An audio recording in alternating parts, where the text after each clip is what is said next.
So last week we started a new series on relationships, and I told you the reason I was doing it is because over my last 15 years in addictions counseling, what I've seen is relationships have led to more relapses probably than anything. And part of the problem is that people coming into recovery have lots of needs that weren't ever met in a healthy way. And loneliness and a desire to be loved is one of those big needs. What they don't really realize is that they get attracted still to very unhealthy people. And before they know it, they're in a bad relationship and it leads to a relapse. And then for people who really want to grow and get healthy, they begin to realize that they don't have very good tools when it comes to a healthy relationship. So part of recovery is really learning about relationships, what healthy relationships are, what are tools for dealing with conflict, getting to know people, etc.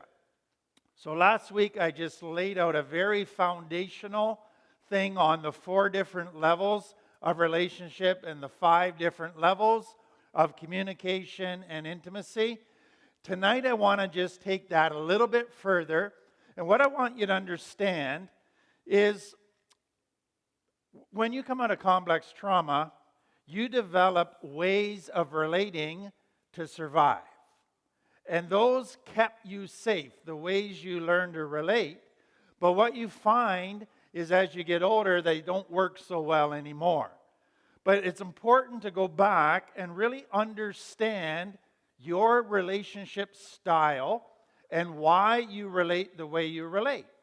And that is what I want to do tonight. And for most people, what the research has shown is when children grow up in complex trauma, it's very consistent that they will adopt a certain pattern. Now, there's different patterns. Different people choose different patterns. But I want to start laying some of that out. But just to give you a wee bit of background, when we talk about complex trauma, one of the terms that I use regularly is a dysfunctional family. And I have had many, hundreds of people say to me, everybody's got a dysfunctional family. We all are dysfunctional. And what goes on in their mind is this distinction that goes, the only other option to dysfunction is perfect. So nobody's got a perfect family, so we're all dysfunctional. And that seems to make sense, but it really misses an important piece. And that is dysfunctional. The opposite isn't perfect, the opposite is functional. But what does that mean? So the word dys for dysfunctional actually means in pain. And so what we mean when we say a dysfunctional family, it's a family that's in pain and a family that can't resolve pain. So let me broaden that for you. All families go through pain. All families have hard times. All families have bad things that happen. A functional family is able to deal with those things, resolve it, and come out the better for it. So there are functional families. So to be a functional family doesn't mean you never go through hard times. All families do. What makes it a dysfunctional family is it can't resolve that pain. And so the members of the family live in unresolved pain, which leads to the piling up of pain. And that is the reality of a dysfunctional family.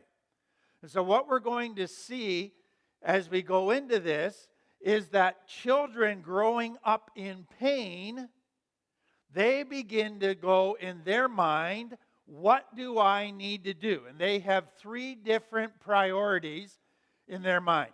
What do I need to do is in how I relate so that I don't get hurt again. Secondly, what can I do as a kid that will help this family in pain? And thirdly, how do I get my needs met in this family that is in a lot of pain? And so that's where the roles come into play.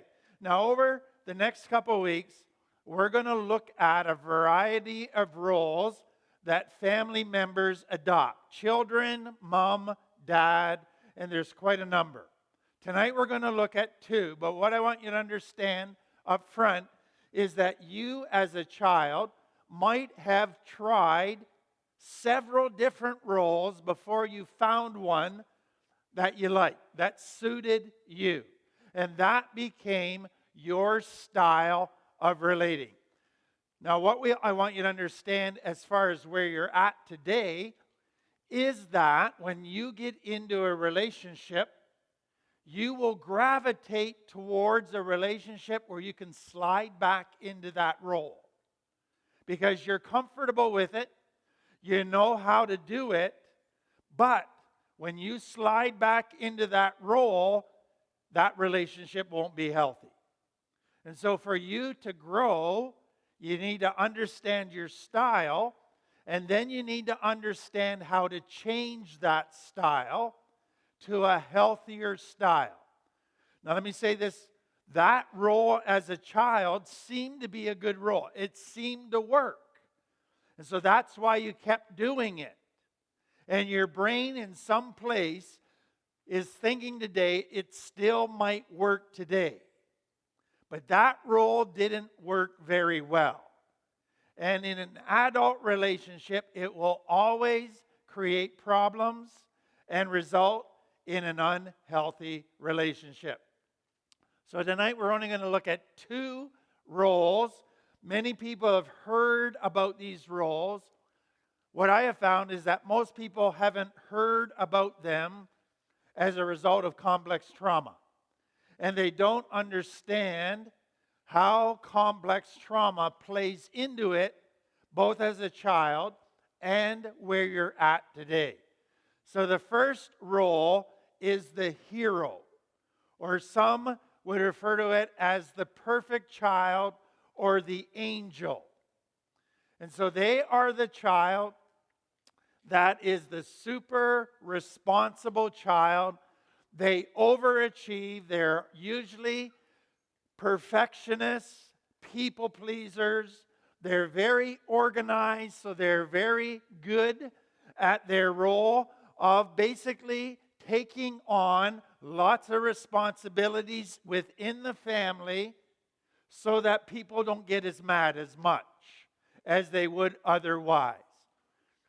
And so they go into that, and they do it, and they stick with it because they have the skill set to be very organized and to do things very well. Now, here's what their thinking is. If I am the perfect child, then I won't cause mom and dad problems. So they won't have more hassles to deal with, because we got a lot of hassles in this family. And I will take the load off of them by doing extra responsibilities, so that will enable them to cope better. That's what they're hoping. And I will help them, and I will make this family better. And that is their hope. And they set about to be this perfect child. Now, what I want you to see as we go through these is why the parents like these roles. So why do they like the hero child? Because now they can go to all their friends and they can say, hey, this child proves we're good parents. This child proves we're healthy. This child proves we have a great family. Because this child is our trophy. And we're going to show them off to everybody because it makes us look good. And that is why they love it. And the child loves it because now they're being validated, they're being shown off, and they just soak it up. But problems happen when this child reaches adulthood. Now, I've worked with enough people over the years to know that there's a very good chance that many of you here tonight were the hero child, and you still easily slide into that role. But here's what begins to happen in that adult person. The hero child has all the results of complex trauma, which is shame. So deep down, they feel inadequate. Deep down, they don't feel they're good enough. But they never looked at it. They've never dealt with it because their priority has been performing perfection. And so now in adult life, they still don't look at it, but because they're very capable, they put all their energy into performance, to doing work, signing up for the latest committee, etc. And all of that, they do stuff, and their focus becomes image. I can't fix my internal, is their thinking. I can't fix that shame. So let's build a perfect house of cards where I do everything perfectly on the outside.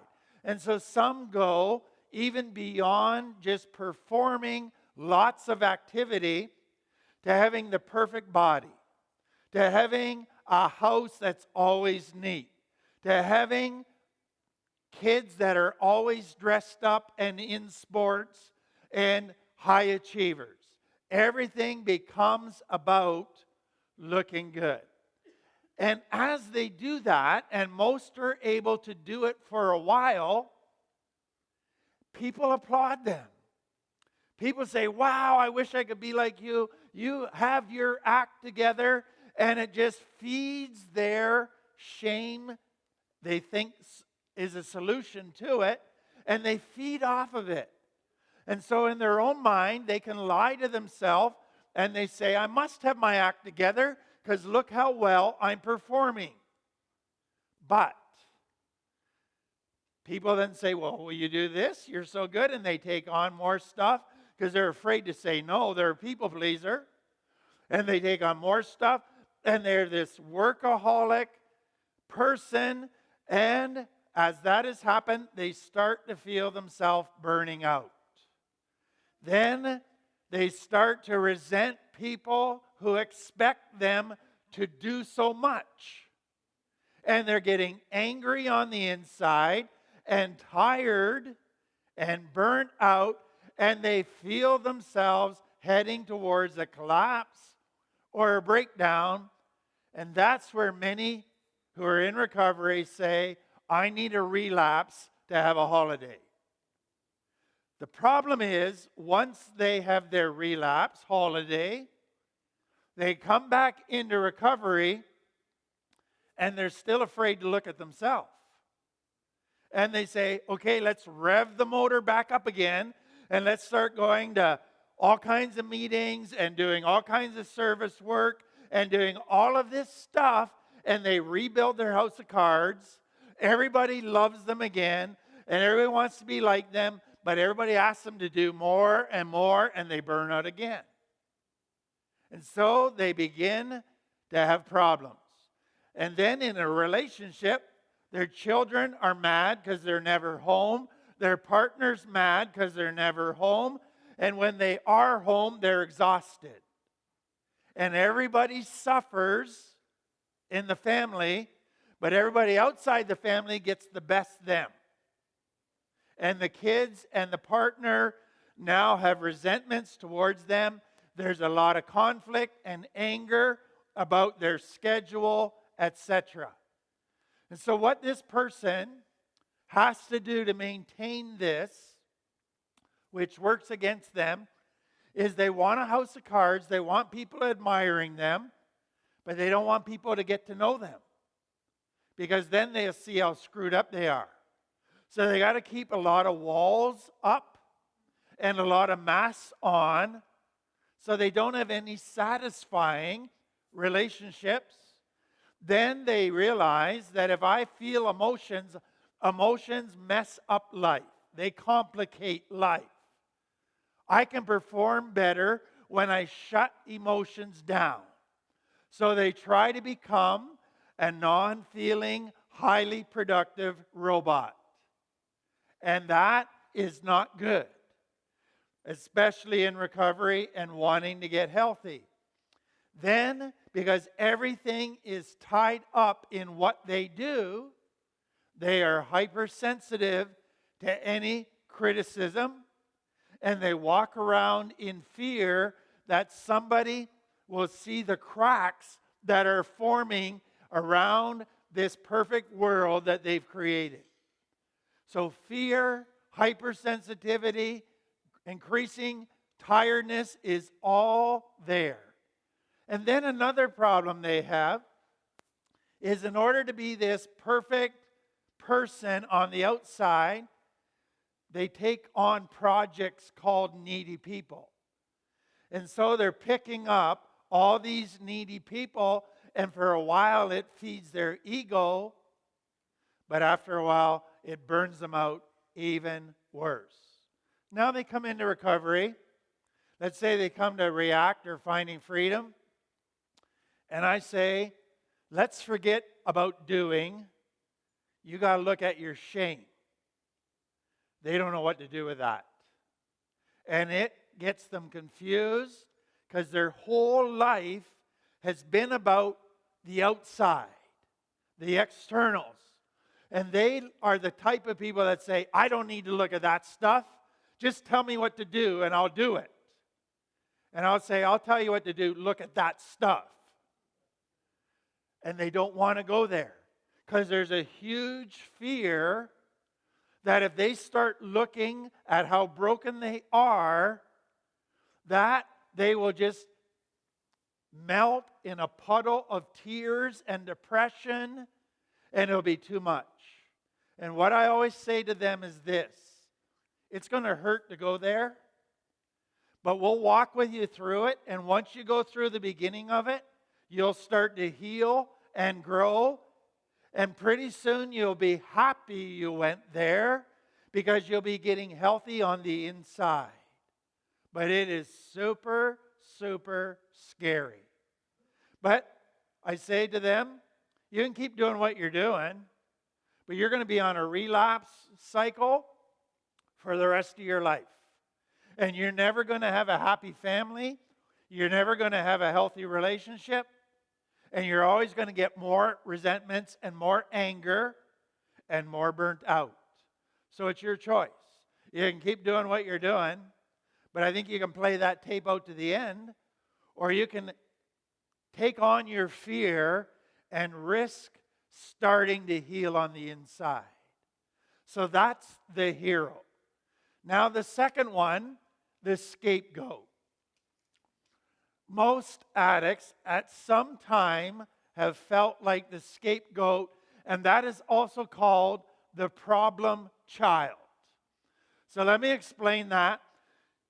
In a family of complex trauma, a dysfunctional family, there's the one child that's referred to as the troublemaker. They're the ones that's defiant, rebellious, angry all the time, and he just won't get with the program and smarten up. Now let me say this right up front.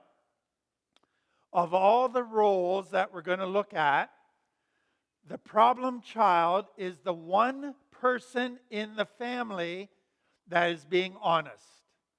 Everybody else is lying, both to each other and to themselves. What is going on in the scapegoat or the problem child is they're saying this family is sick. And I'm not going to lie about that. We're messed up. And everybody walks around like we love each other and like all our needs are being met. Well, they're not. And I'm pissed off about it, and I'm not going to go along with it. I'm rebelling. Now, what I want you to get is this. Their rebellion is actually a healthy thing. Because they're saying, I don't want a house of lies where we abuse and hurt each other. I refuse to go along with that. I rebel against what's happening here. Now that's how it starts. A good rebellion. The problem is it goes into a bad rebellion as well. But that's what it begins. Now, that's what's going on in the child. Now, here's why the parents like the scapegoat. Now, when people say, you seem to have trouble in your family, they go, look at our hero child. We're good parents. The reason we're having trouble is because of this child.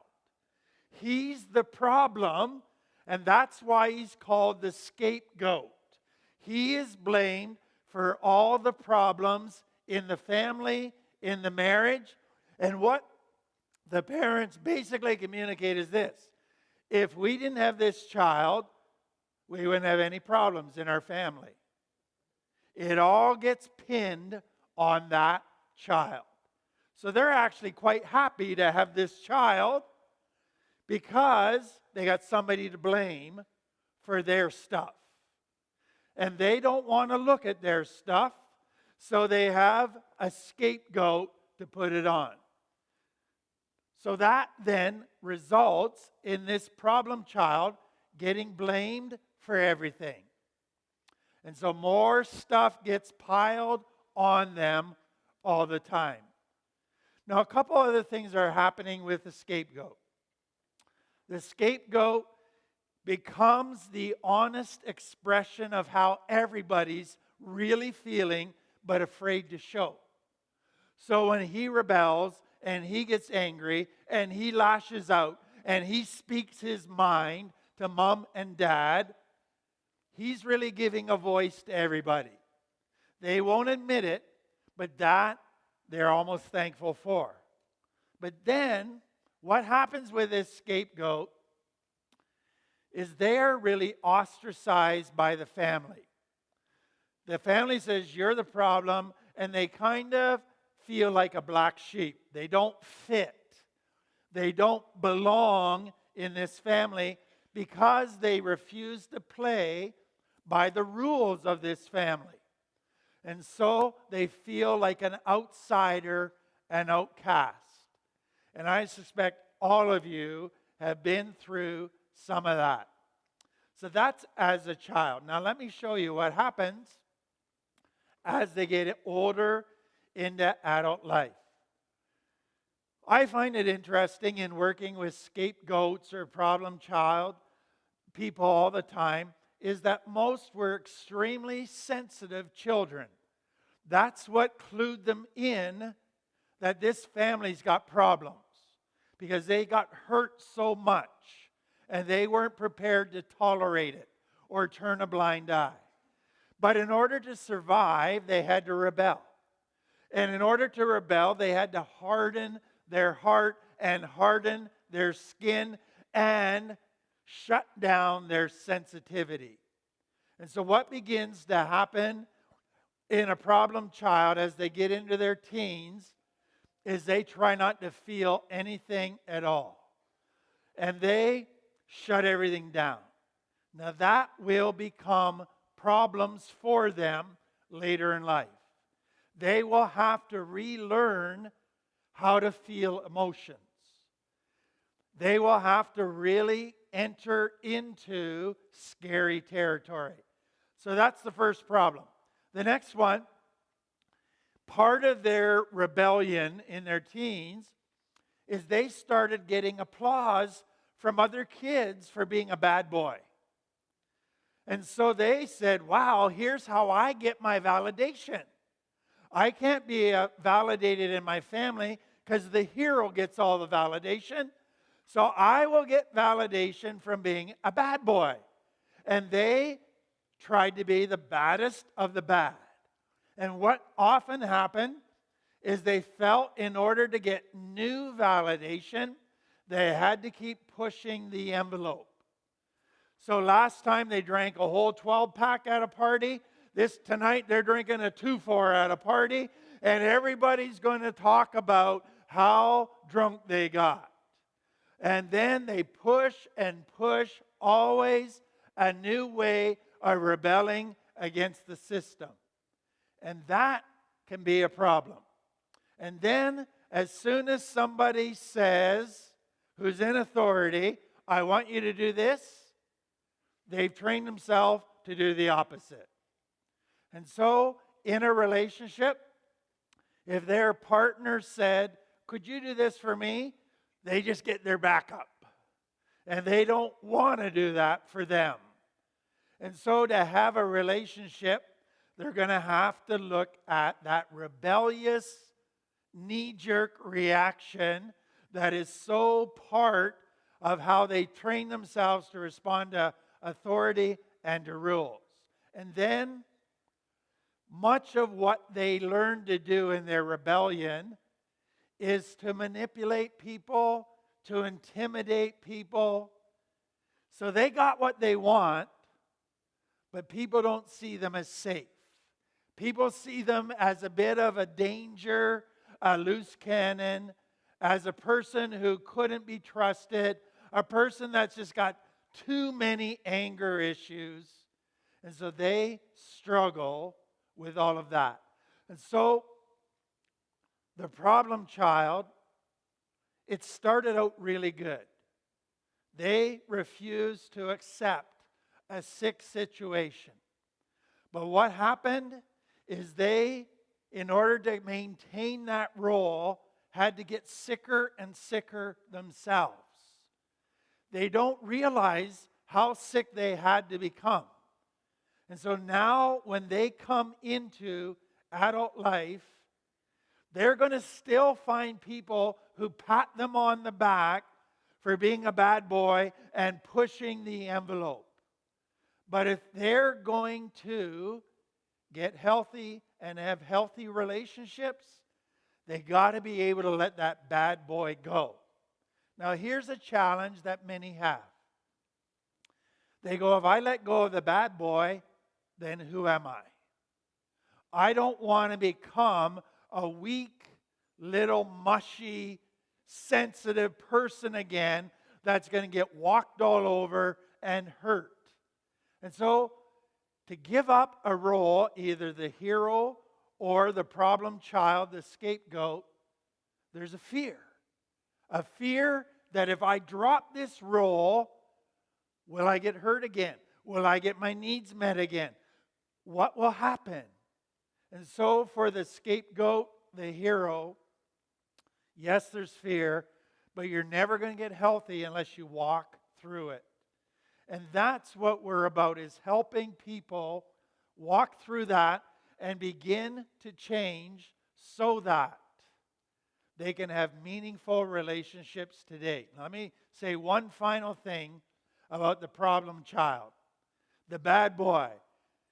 I find that, so let's say you were a bad girl, okay?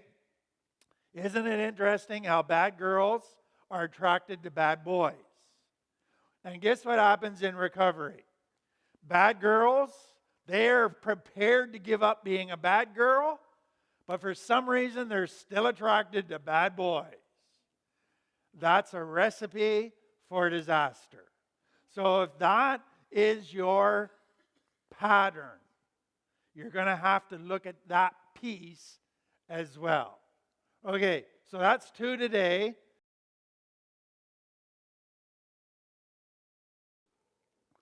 So last week we talked about Jesus' first sermon and called the Beatitudes. So we looked at blessed are the poor in spirit. And what we saw is that he was giving us a recipe for a healthy life, a satisfying life, how to find peace and contentment. And it basically sounded like a contradiction, a total paradox. So to be happy, you have to be poor in spirit. You got to mourn.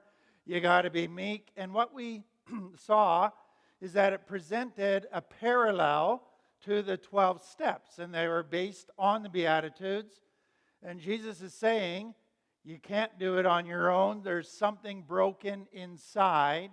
And so you have to go there and with God's help and then surrender. And we use that meekness, the little jockey on a horse. So I got thinking about all of that. And I got thinking, there's actually a part of the Bible that gives us a word picture of what Jesus taught, and it is Psalm 23. And if you're familiar with the Bible, Psalm 23 is, "The Lord is my shepherd, I shall not want. He makes me lie down in green pastures. He leads me beside quiet waters. He restores my soul." And then the verse that's used at many funerals, "Even though I'm walking through the valley of the shadow of death, I will not be afraid, for you're with me. Your rod and your staff, they comfort me." And why that ties in with the Beatitudes is because what David is saying, then David was the writer, and he was a shepherd boy when he was a young man. And as he looked at sheep every day, he thought, boy, their people are a lot like sheep. And what he really meant was, children are a lot like sheep.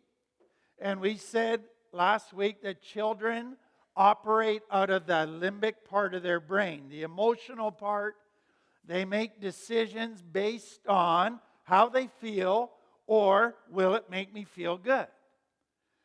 Complex trauma people are children that never grew up emotionally.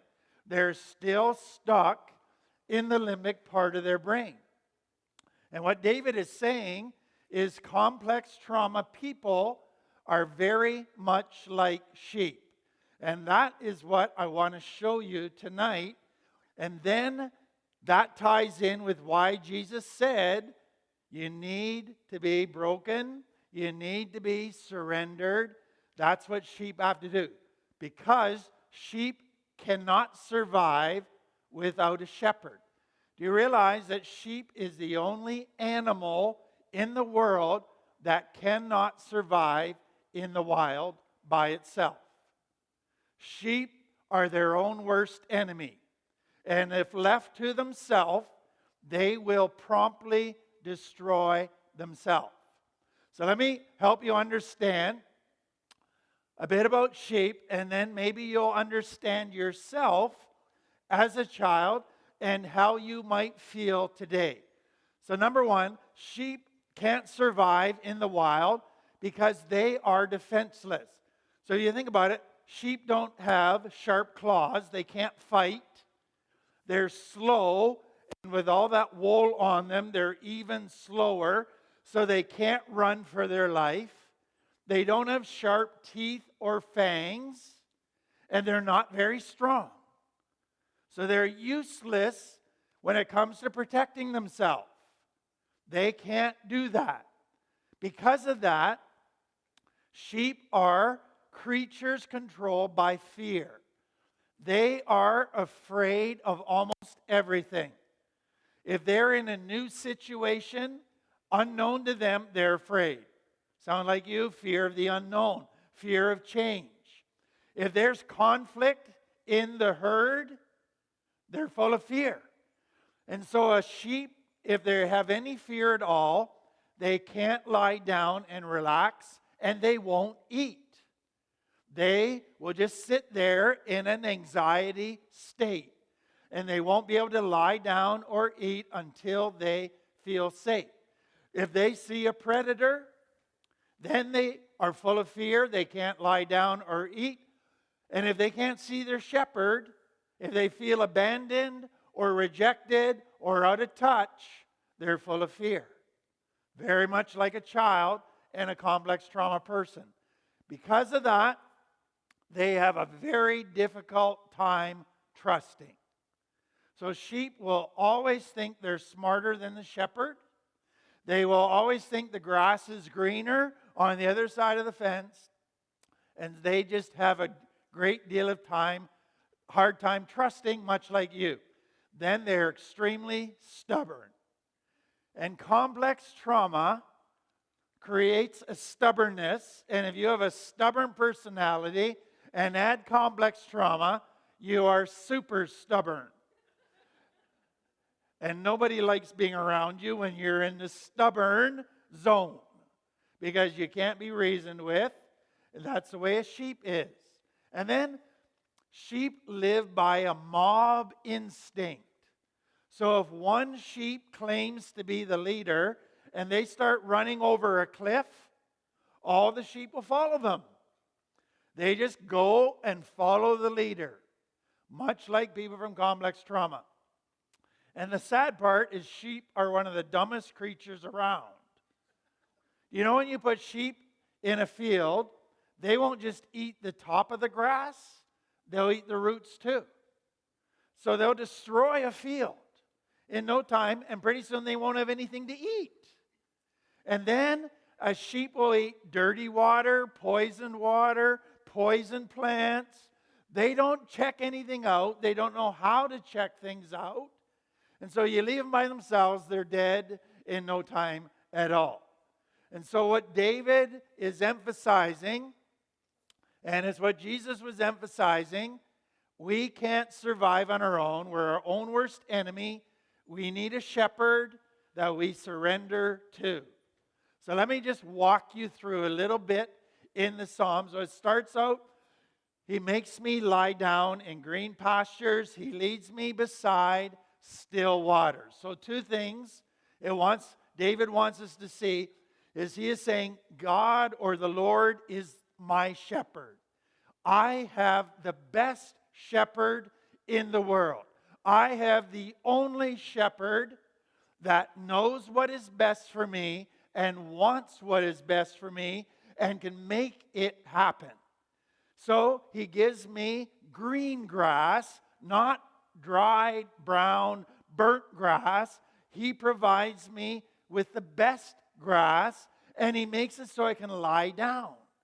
In other words, he helps me deal with my fear so that I can relax. Now, let me say this.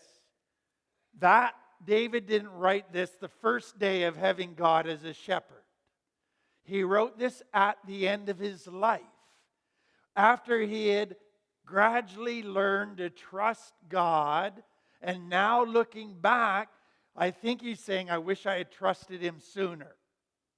I wish it hadn't taken me so long, because he is a good shepherd. And then it says, he leads me beside quiet waters. That's significant. A sheep's fear is so great that it won't drink from a rushing stream. If the water's moving, it freaks the sheep out. It thinks it's dangerous, and it won't drink even though it's super thirsty. So what does a shepherd do if he doesn't have a well to draw from and put it in a trough, or if there's not a quiet pond, if there's only a stream? He will take the time to get a bunch of rocks and put them across the stream or halfway across to make a little dam so that behind the rocks is a quiet little pool of water. And the rushing water can go around the outside, but the sheep will then drink because he's created some quiet water. So this is a shepherd who knows the sheep intimately. He knows how they click. He knows how they're wired. He knows their fears. He knows what they need, and he takes all of that into account. That's what David's wanting to say about his shepherd. Then it says that he guides me in a righteous path. He is a reliable guide. Then the next one I love. It says he restores my soul. That is super significant. Sheep have a problem. They grow all this wool, and farmers love it, and they make clothes from it, and it's a great source of income.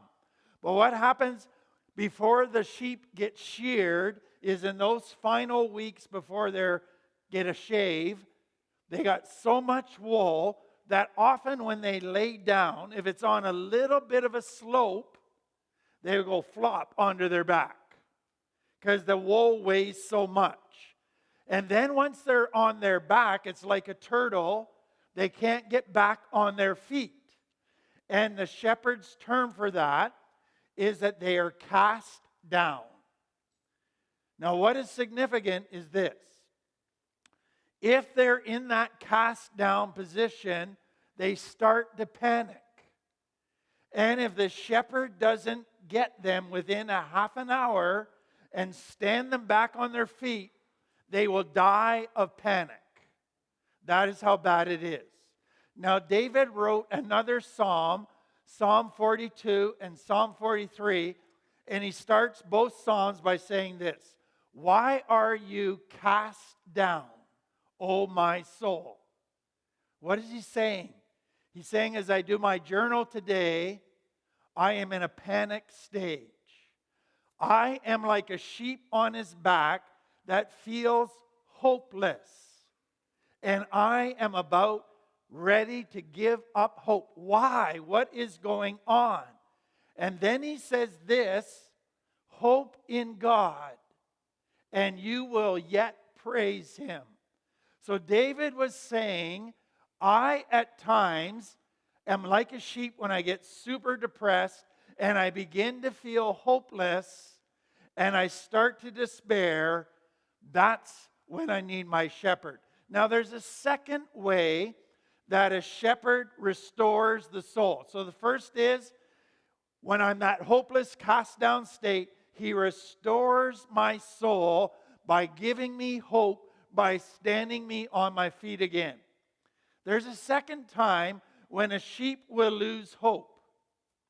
That's in the hot, dry summer, in a time of drought. So you can imagine they're out on a mountain and they're going from pasture field to pasture field, no grass, no grass. And they're carrying all this wool, they're hot, they're thirsty, they're getting discouraged, and they're getting to feel hopeless. Their soul is cast down. Where does a shepherd take that worn out, exhausted, thirsty, cast down sheep? To a valley. You realize water always goes to the lowest point? So even where there's a hot summer or a drought, where can you find water for your sheep? In a valley. But what does he go on in the next verse to say? That the valleys are dark. Sheep don't like valleys. Valleys are scary places because there's shadows in valleys. You lose the sun more quickly in valleys. And that was a mountainous territory.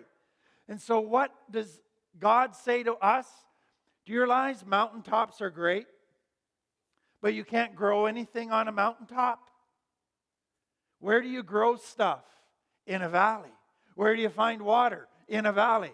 Where do you take a person when they're messed up in their life and they're losing hope? Guess what God does? He takes us to a dark place where it's a valley where we say, God, I need you.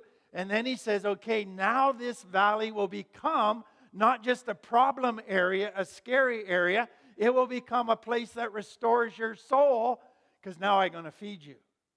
And now you're going to get some water. So sometimes the most difficult, darkest times in our life, we hate and we say, God, what are you doing? He's saying, I'm bringing you to a valley to restore your soul. I don't know if you've gone through that, but I sure have on many occasions. And when I go into a valley, I say, God, you're a bad shepherd. I don't like you right now. We are not on speaking terms. And he says, hang around. And after a while, I surrender. And that valley, which I thought would destroy me, fed me. And it made me stronger, and it restored my soul. So let me go on to the next one. Even though I walk through a valley of the shadow of death. And what that means is it was the deepest, darkest valley. It was the worst valley. It was a valley that felt so scary that the sheep went in there like a good complex trauma person with a worst case scenario going, okay, I'm going to die. That's where they went in their thinking. And so again, you go, I don't like my shepherd. I don't think he's a good guide. And sometimes God's guidance in our life seems wrong or very confusing, and God seems a little bit cruel. But God says, just wait a while, hang in there. And so again, if there's no pasture anywhere else, you go to a valley.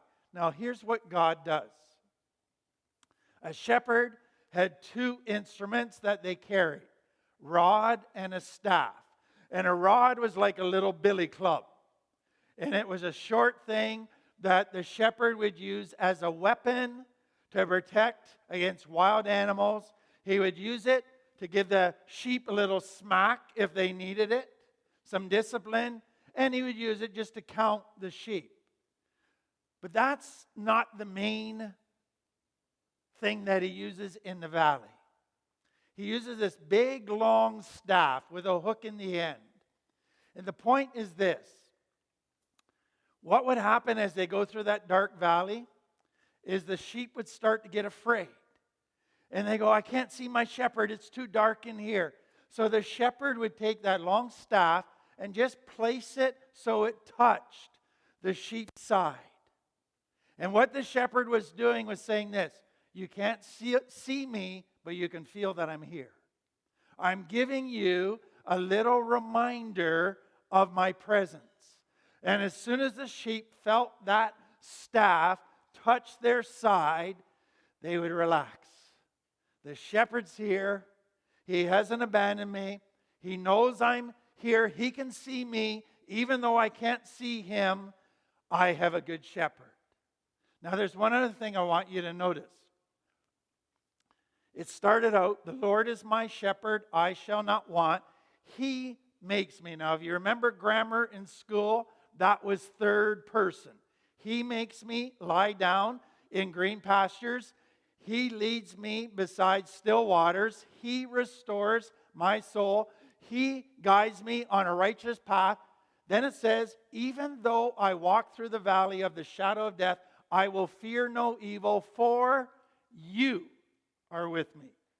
He doesn't say, for he is with me. Guess what happens in a valley? God goes from being the distant shepherd to being your friend. You develop a relationship in valleys. And what David is saying is something very spiritual happens in a valley, is you get to know God. It drives you to God. It makes you want a better relationship with God. Do you know what happened if we were on mountaintops all the time? We would send God a little note saying, I don't think I need you anymore. We wouldn't care about spending time with him because the sun's great up here. The emotions are great. The sunsets are beautiful. Who needs God? God says, I think we need some time in the valley. So you get to know the most important piece in your life is not mountaintops, it's me and your relationship with me. And it's in the valley that David got to know God as more than a third-person shepherd. Final thing I want you to see, and I shared this a couple weeks ago. Remember, sheep are stubborn. Sheep don't trust. So what happens in the early days, a sheep goes, I see that you're my shepherd. I don't trust you. I don't think you're smarter than me. And some sheep would be particularly rebellious. And they would not follow their shepherd. So what a shepherd would do, not to be cruel, he would break the leg of that sheep. Then he would set it, and then he would carry that sheep on his shoulders over the next month. And I got a picture of that for you. There you go. And what would happen as that leg was healing is every day he was close to the shepherd. Every day the shepherd would talk to him. Every day the shepherd would just chat about stuff. And pretty soon the sheep was going, I like this guy. You know what? This guy knows what he's doing. And when it came time to take the splint off and put the sheep back on the ground, That sheep was the closest to the shepherd. He never strayed because he had gotten to know the shepherd. I think the breaking of the lamb's leg is the greatest illustration of addiction. Because what was happening in your life? You were saying F you to everybody. You were rebelling. Who needs God? Who needs anybody? I'm my own boss. I'm doing it my way. And God said, let me give you this little thing called addiction. And it's going to take you to a place where it breaks your leg. And what will happen when your leg is broken? You go, God, I think I need you. And God, I need you to carry me. And God carried you for a while. Now, some of you maybe didn't carry you long enough, because as soon as you got back on the ground, you said, okay, God, I'll take over again. See you later. And so you have to go through a few more broken legs until finally you go, I can trust this God. He knows me. He knows what's best for me. He loves me and wants what's best for me. He is a better shepherd than I am. I love my shepherd. And that is the beauty, to me, that addiction can be the worst thing in your life, but the greatest blessing.